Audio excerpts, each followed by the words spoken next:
The Cursed Lantern. 5th September, 1684. The small village, nestled deep within the forgotten forest, stood in eerie silence. It was the kind of silence that seemed to echo in one's mind, almost as if the earth beneath it held its breath. It was the 5th of September, 1684, a date that would soon become etched in history with a curse that had haunted generations.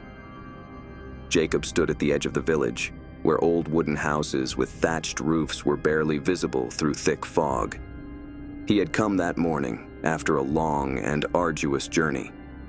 His purpose was simple. He sought answers. His grandfather, a man of great wisdom and stories, had often spoken of this village and the strange happenings that surrounded it. But it wasn't until Jacob found the old, worn letter hidden away in his grandfather's attic that he knew he had to come. Dated over the same day, that 5th of September, but from a bit over 150 years ago, spoke to him of a cursed lantern belonging back when it was thought and owned by the people there, now lost, something to be feared, his grandfather had written, when cryptic verses wrote as well. His grandfather had been insistent that if he should stumble upon the lantern that turned back, would not be possible. As Jacob ventured in further, he received cold looks from the people in the village. He had been there before. His family had once lived upon this soil, but all their history was lost to the mist of time, and today it was just stories of some dark events long buried. There came the village elder, an ancient man named Elias, whose face was creased with years of hardship, and whose eyes dark as if burdened with something unseen. "Jacob," said Elias softly, his voice raspy, "you must leave this place." "I cannot," said Jacob, firm. "I have come to uncover the truth." Elias's eyes narrowed and, for a second, something flickered in them, perhaps fear or regret. "There's nothing for you here, boy," he muttered. "The lantern, it can never be found."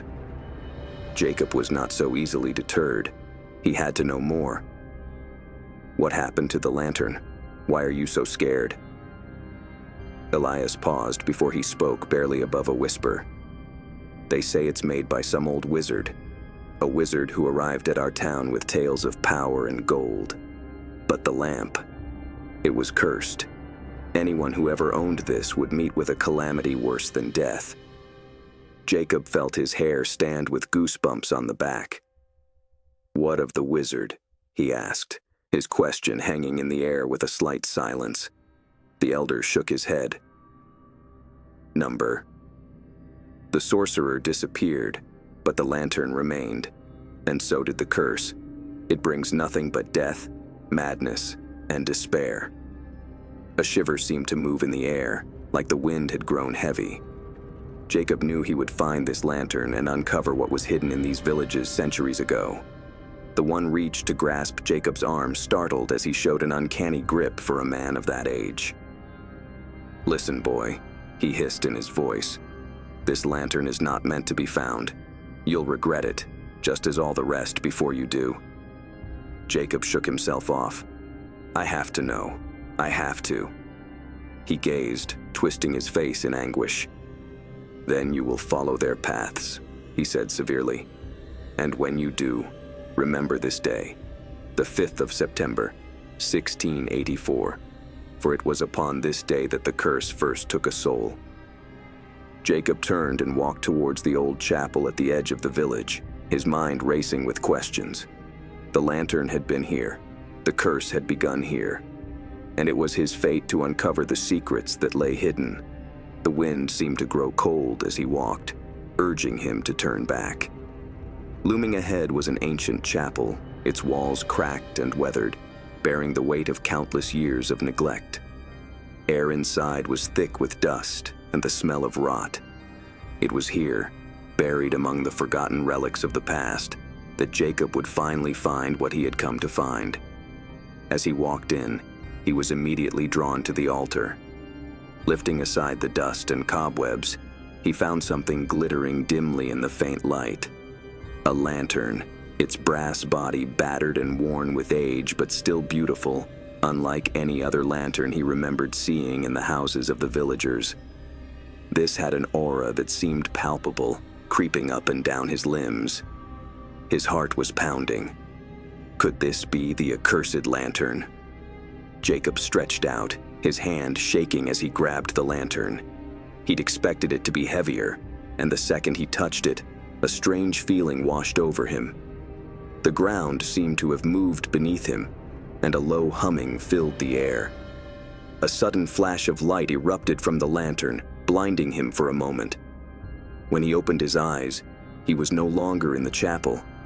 He stood in the middle of a dark, fog-covered forest. The trees around him twisted and groaned as though alive, and in the distance he could hear whispers, voices that seemed to call his name. He tried to walk, but his feet were stuck to the ground. The whispers turned louder, more insistent. "Jacob," they whispered, "you should not have come." Abruptly, a form emerged from the fog. It was a man, robed in tattered garments, wearing a hood that obscured his features. In his hand was another lantern, and this flame burned brighter than anything Jacob had ever seen. "You have awakened the curse," the man said, his voice hollow and cold, "and now you will pay the price." The forest around him seemed to close in. Jacob's heart pounded within his chest. He knew he had made a bad mistake, but it was already too late. The lantern had made its choice, and there would be no escape from darkness. The forest was alive with some kind of strange energy that would not leave Jacob. The trees around him seemed to be moving, their branches like skeletal hands reaching up for the sky, and the ground beneath his feet seemed to pulse with a rhythm he could not understand. The lantern in his hand, the very object he'd hoped would bring him answers, seemed to hum in resonance with the world around him. "Jacob." The voice came through the mist, whispering his name with an unnerving familiarity. It was a voice that wasn't quite human, soft yet commanding, almost as if it had always known him. His breath caught in his throat. He had heard the whispers before, but now they were louder, more distinct. The lantern seemed to glow brighter with each passing second, casting long, eerie shadows across the fog-covered ground. The cold air around him grew heavier, pressing down on his chest. "Who's there?" Jacob called out, his voice quivering. He turned around in circles, his eyes scanning the fog, but he could see nothing outside of the mist. Yet the voice continued to plague him. "It's too late, Jacob," it whispered again, this time with a sense of finality. "You cannot escape what you have awakened." Jacob's pulse raced. He tried to move, but his feet seemed rooted to the ground. The whispers grew louder, filling his mind, as if the forest itself was speaking to him, urging him to understand something that had been lost for centuries. In mist again, the figure materialized through his way. His presence resembled some oppressive force, without the form being clear nor any part of his face unveiled by the shadow at the back of his hood. In his hands were found a second lantern, but appeared glowing with an unnatural brilliance. "He made a grave mistake," man said in low and distancing tone, but the impact in Jacob's bones went very deep. He backed off, his heart racing. "What do you want from me? Why are you doing this?" The head of the figure tilted slightly, as if considering Jacob's question. "I am not the one who controls this curse," he said cryptically, "but I have watched it consume those before you. I have seen the darkness it brings. It devours the soul, bit by bit, until nothing remains but a shadow of what was once human." Jacob gripped the lantern closer, its weight now a constant reminder of the power it held. He felt the strange hum again, louder now, as if the lantern were alive, whispering secrets he could not understand. The man before him did not seem to care for his confusion. "You are the next," he said, his voice softening. "The lantern chooses those who are bound by their past, by their blood. You have come for the truth, but the truth is a lie that will consume you." Jacob's panic began to rise. "What do you mean?" What truth are you talking about? The figure drew closer, its presence overwhelming. The truth of the lantern is simple, yet terrifying. It holds the memories of all those who have touched it before you.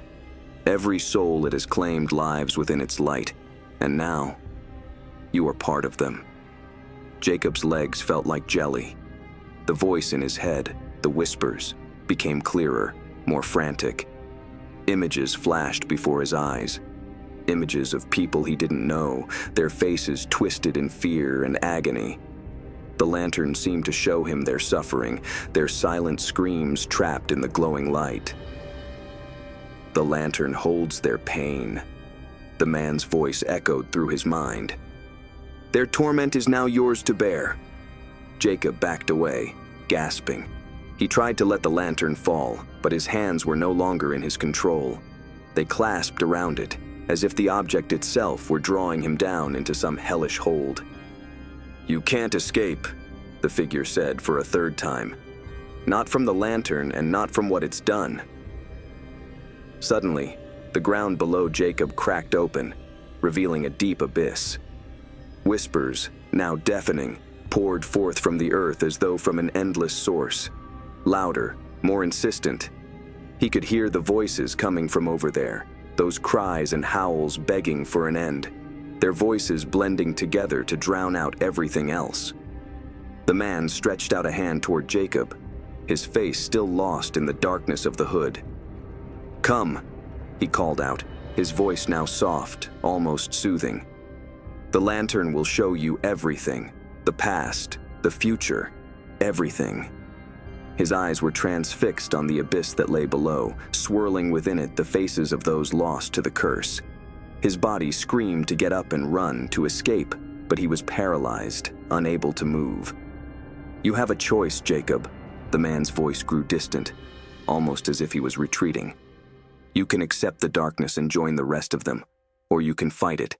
But understand this, the lantern will not let you out. Jacob's heart pounded in his chest, the weight of the lantern unbearable. He could feel the souls trapped within it, their cold, accusing gazes searing into him.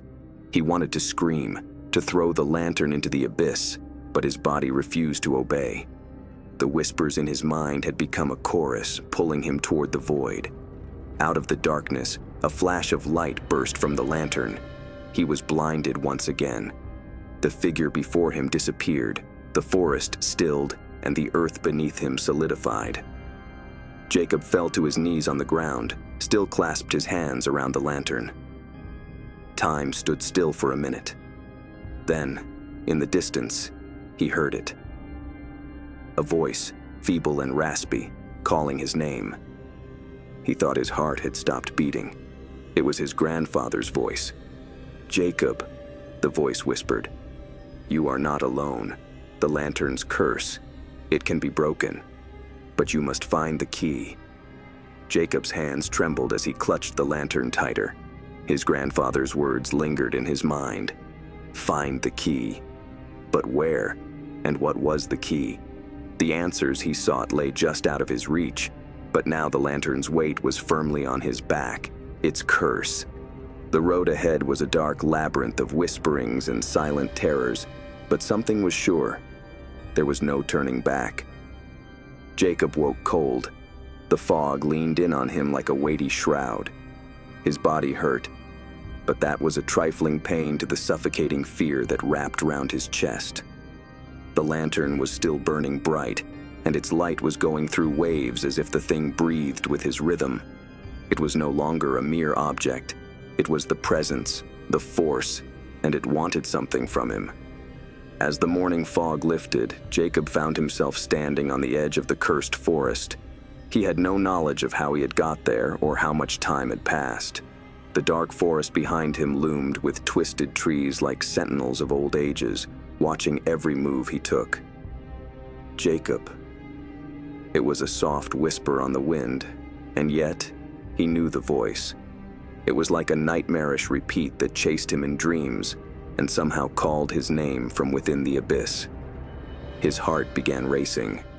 The hooded man, the whispers, the faces in the lantern flooded back into his mind. The lantern, He had to understand what it really was. He had to know how to break the curse before it completely consumed him. He looked down at the lantern, the dim light flickering once again, as if it were trying to speak to him. "What do you want from me?" Jacob whispered to it, but the answer came not from the lantern itself, but from the forest around him. The trees groaned and creaked, their branches swaying as if alive. Then, through the wind, Jacob heard it, an echo of a distant voice. "The key," it whispered. "The key lies within the heart of the forest. Find it, and the curse will be broken. Fail, and the lantern will claim you as it has claimed so many before." Suddenly, Jacob's pulse sped up. The key. He didn't know what it signified, but he did know now that the lantern had a life of its own and was directing him to something terrible. He breathed deep and moved forward, the fog splitting as if the forest itself was giving him permission to pass. The more he walked, the more it became oppressive, full of decay and forgotten memories, like the forest had a heartbeat and every step echoed through the stillness. The deeper he ventured, the more oppressive the atmosphere became. The trees were closing in around him, their branches like claws reaching down to snatch him into the shadows. Every whisper of wind seemed to carry the voices of the lost, the souls trapped within the lantern. The cries of those who had failed, whose screams echoed in the darkness, reverberated in his mind. Then, the ground under his feet opened up, and Jacob found himself on his knees. Confused, he looked around. He was no longer on solid ground. He had fallen into a little hollow, surrounded by old stones that seemed to be glowing faintly. The lantern in his hand flickered violently. Its light reflected off the stones, revealing strange symbols etched into the surface. The whispers grew louder, frantic now, their voices blending into one, becoming a chorus of desperate cries. "The key. It's here," the voice said, clearer than before. "But you must give something in return." Jacob's breath hitched. "Give something in return," he muttered, his mind racing. What could it want from him? What could he possibly give? The light emanating from the lantern deepened, the stones twisting, reshaping to a pattern that Jacob felt was almost familiar. And suddenly, in his head, a low, guttural voice spoke, clear as if it came through him. "The key to the curse isn't an object, Jacob. It is a decision, a sacrifice. You will have to choose what you are willing to sacrifice for the break of this binding." I felt a shiver go down my back. The words seemed to ensnare him, constricting like a garroting noose. The light of the lantern pulsed in time with his heartbeat faster now, as if alive and eager for his decision. The stones before him shifted, revealing an altar, ancient and covered in the marks of those who had come before him. The air was thick with the scent of death, and Jacob's eyes fell upon an object resting atop the altar. A small, ornate key. It glowed with an otherworldly light, pulsing as though it had a life of its own.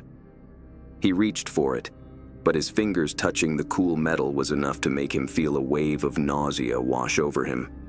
His vision blurred and the whispers grew louder and more urgent. "Don't take it," the voice said with a sharp edge to its tone. "The price will be more than you can bear." Jacob pulled his hand back, his heart pounding. What price? What is it asking of me? The air around him began to grow colder, and the lantern in his hand started to feel heavier, almost unbearable. He felt as if the object itself was trying to pull him toward the altar, urging him to take the key. But something deep inside of him, something primal, screamed at him to resist. The whispers crescendoed into a single horrible scream, their voices meshing into one. Jacob stared at the key, his hand shaking as he struggled against the overwhelming urge to take it. "What's the price?" he asked, his voice quivering. "You must give a life," the voice whispered. "A life to break the curse, a life to claim the key." Jacob's stomach was twisted. A life? His mind reeled from the weight of the words. What kind of sacrifice was this? And whose life would it be? The key pulsed in his hand, urging him to make a decision. But Jacob couldn't. He couldn't choose between lives. He couldn't decide who would pay for his salvation. Suddenly, the air seemed to shift. The whispering stopped. The stillness was oppressive. And then, as if the forest itself exhaled, a shadow moved behind him. He turned, leaping into his throat his heart. The hooded figure stood there before him once again, overbearing, eyes hidden within the dark veil of the hood. "You are at the crossroads, Jacob," said the figure, his voice low and gravely. "You must choose. The lantern will not wait forever." Jacob's throat constricted, and he felt the weight of the lantern in his hands, its energy pulsating through his body. He had come this far, but now, the true horror of the curse was clear. It wasn't just an object. It wasn't just a force. It was a reckoning, and it was demanding a price. Jacob's voice broke. He couldn't speak. The fear had taken him completely. The hooded figure raised his hand, as if to give Jacob a choice. The key will break the curse. But at what cost? Jacob's eyes fell on the key once again, its glow pulling at him, promising release, promising freedom from the lantern's grip. But freedom, it seemed, came with a price far greater than he could afford. Again, the hooded figure stood before him in the mist, but loomed larger than ever before. The lantern in his hand pulsed with an unnatural rhythm, casting eerie shadows across the stones, as if the fleeting forms of forgotten souls danced across the stone floor. The whispers that once had sounded like distant murmurs now were right next to him, their words weaving into his thoughts, wrapping around his consciousness. "You've come so far, Jacob," the figure said, his voice a rasping echo in the silence. "But the final choice is not one you make lightly." The lantern seemed to grow heavier in Jacob's grip, its light now blinding, flickering erratically. He could feel it calling to him, demanding something he could not give. The weight of the decision bore down on him like a stone, squeezing the breath from his chest with the crushing fear of the unknown. How was he to choose when either path led to something dreadful? The whispers, an incessant, maddening chorus now, warned him of the consequences, yet they offered no answers. Jacob took a step back, his heart racing. His thoughts were unraveling, and the edges of his mind slipped into darkness. What was he here for? What is this place? What was the real purpose of the lantern? "I cannot do this," he muttered to himself, his voice shaking. "I cannot make this choice." The hooded figure didn't say anything, but Jacob felt the weight of his gaze, even though he didn't see his face. The air was thick and heavy over him, pressing down, oppressive silence broken only by the distant mournful cry of an animal somewhere out there. The forest was alive, watching him, waiting. "Then you are no different from the others," the figure intoned, his voice dark and full of an ancient sorrow. "The lantern claims those who are weak, those who cannot make the hard choices." Jacob's pulse quickened. "What does that mean?" he demanded, his voice rising. "Who are you?" The figure's laugh was low and haunting, echoing through the hollow forest.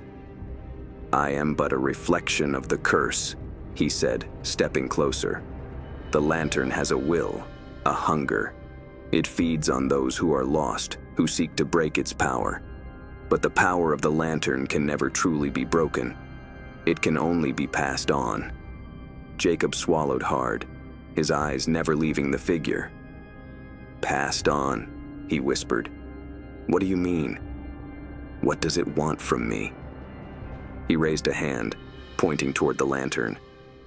"The curse has been there all your life, Jacob. It clings to them who find it and increases its strength with every passing year. It is an instinct, born of earth and its darkest shadows, and it must be paid for." He could feel the lantern getting heavier and heavier, as if the weight itself were alive. And then, to his shock, he began to hear something out of it. A lightest possible tapping, beating slowly like some heart. It didn't beat for him, of course. The flame burning within the lantern lit the space around with all manner of long, jagged shadows that distorted everything they fell on. "What is this price?" Jacob asked, his voice hoarse. "What does it want from me?" The hooded figure's voice dropped to a whisper. "It wants your soul." Jacob's heart stopped. "My soul?" he gasped. "Number, I will not give it to you." The figure nodded solemnly. "You have no choice. The lantern chooses its own bearers, and once you have touched it, once you have taken its power, you become a part of it. You become its vessel, its slave, its keeper." Jacob shook his head. He couldn't believe this could be happening. I didn't want this. I didn't ask for this." The figure's laughter was dark, almost pitying. "None of us do, Jacob. But that is the way of the curse. The lantern chooses, and you obey." Suddenly, the air around Jacob began to tremble. The ground he stood on shook, the trees groaned as though in pain, and the whispers from the lantern grew loud, insistent, filling his mind with a cacophony of voices. It was as if the forest itself was alive, that the earth beneath him had awakened, stretched, and was reaching for him. Jacob stumbled backward, his breath coming in ragged gasps. "I won't let it control me," he was crying out, his hands shaking. "I'll break it. I'll figure out how to break it." The old man's eyes, hidden beneath his hood, seemed to gleam with something ancient, knowing. "You cannot destroy that which is already a part of you, Jacob. The lantern has chosen you, and now you must fulfill your destiny." Then the ground gave way beneath Jacob's feet, and he heard the earth's deep rumble. The stones that had pulsed faintly before began to throb with a dark, unearthly light. The symbols carved upon them writhed and contorted, their forms more monstrous, more twisted. "No!" Jacob screamed, his voice filled with horror. "I will not!" But it was too late. With a deafening roar, the forest erupted into chaos. The trees bent and twisted as if in agony, their limbs thrashing violently. The ground split open, revealing a yawning chasm beneath him. The lantern pulsed brighter, its glow now blinding, and the shadows that had once seemed so distant and harmless now rushed toward him like a flood, swallowing everything in their path. Jacob tried to run, but the shadows closed in around him, pulling him back toward the altar. The whispers grew loud enough to drown out his thoughts, their voices filled with rage and hunger. The lantern was calling to him, its glow now a beacon of darkness. With no other option, Jacob turned to the altar, his heart thumping wildly, his thoughts consumed by fear. And the key, the very thing that could shatter this curse, was in front of him, but as his hand curled around it, a burning, sizzling pain coursed through him. The light of the lantern burned brighter than ever, and Jacob screamed in agony as his very soul seemed to be torn from him. The world blurred, and everything went black for one moment. When Jacob opened his eyes again, he was not standing in the forest anymore. He was in a vast, empty void, surrounded by an endless darkness.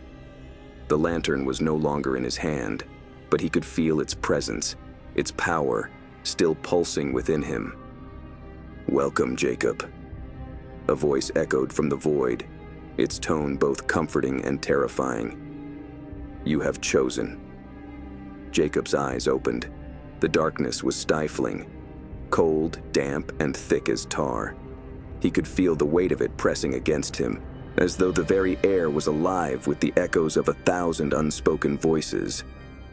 The last thing he remembered was the blinding light of the lantern, the unbearable pain, and then darkness. Now, he was trapped in a vast void, surrounded by nothing but an endless expanse of nothingness. He felt the oppressive weight of the curse, its presence, like a shadow stretching across his soul. The lantern was no longer in his hand, but he could still feel its pulse deep within him. It was as if it was breathing with him, feeding on his fear. Jacob tried to scream, but his voice was swallowed by the emptiness. "Welcome, Jacob." The voice echoed, a soft whisper that seemed to come from all around him, reverberating through his very bones. He whipped his head around but was nowhere to be found. It was coming from the very air itself, wrapping itself around his thoughts, a constant presence in his mind. "Where am I?" Jacob gasped, his voice trembling with fear. The voice didn't say anything right away. It sounded as if it was sizing him up, searching his soul. Then it spoke once more, this time more solemn, more wise. "You are where the curse begins and ends." Jacob's heart started pounding. He stumbled forward, his feet barely finding purchase in the blackness.